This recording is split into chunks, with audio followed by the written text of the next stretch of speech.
বিসমিল্লাহির রহমানির রহিম। আসসালামু আলাইকুম। অমিত শাহর বক্তব্যের কড়া প্রতিবাদ জানালো বাংলাদেশ। অমিত শাহ হচ্ছেন ভারতের কেন্দ্রীয় স্বরাষ্ট্রমন্ত্রী এবং বিজেপির সবচেয়ে প্রভাবশালী মেম্বার, প্রভাবশালী রাজনৈতিক নেতা। কোনো কোনো ক্ষেত্রে নরেন্দ্র মোদীর চাইতেও তিনি অত্যন্ত পাওয়ারফুল। 23শে সেপ্টেম্বর আজ সোমবার ঢাকায় ভারতের যে ডেপুটি হাইকমিশনার তার কাছে একটা প্রতিবাদ পাঠিয়েছে বাংলাদেশের পররাষ্ট্র মন্ত্রণালয়। প্রতিবাদটা কেন পাঠালো? কারণ হচ্ছে সম্প্রতি ভারতের ঝাড়খণ্ড সফরে গিয়েছিল ভারতের কেন্দ্রীয় স্বরাষ্ট্রমন্ত্রী অমিত শাহ। তিনি বাংলাদেশিদের নাগরিকদের নিয়ে অত্যন্ত আপত্তিকর মন্তব্য করেছেন। সেখানে তার বক্তব্যের কড়া প্রতিবাদ জানিয়েছে বাংলাদেশ। সোমবার ঢাকায় ভারতের ডেপুটি হাইকমিশনারের কাছে এই হস্তান্তর করা হয় এই প্রতিবাদের নোট। এটা পররাষ্ট্র মন্ত্রণালয় ভারতের কেন্দ্রীয় স্বরাষ্ট্রমন্ত্রীর বক্তব্য নিয়ে অসন্তোষ প্রকাশ করেছে এটা জানিয়ে।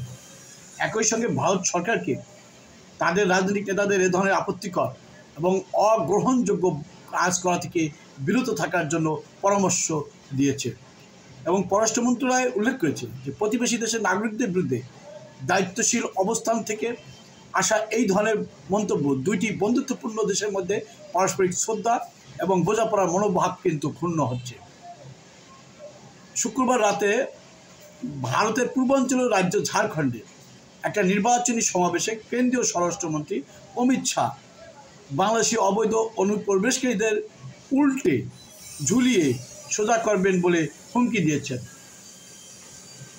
অমিত শাহ যে কারণে বিতর্কিত হলেন সেটা হচ্ছে ঝাড়খণ্ডে বিজেপি সরকার গঠন করতে পারলে প্রত্যেক বাংলাদেশি অনুপ্রবেশকারীকে খুঁজে বের করে উল্টো ঝুলিয়ে রাখবে, এটা রাখা হবে, এটা বলেছেন তিনি।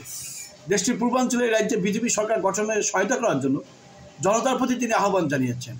এ সময় তিনি বাংলাদেশি অবৈধ অনুপ্রবেশকারীদের বিরুদ্ধে কঠোর পদক্ষেপ নেওয়ার হুমকি দিয়েছেন।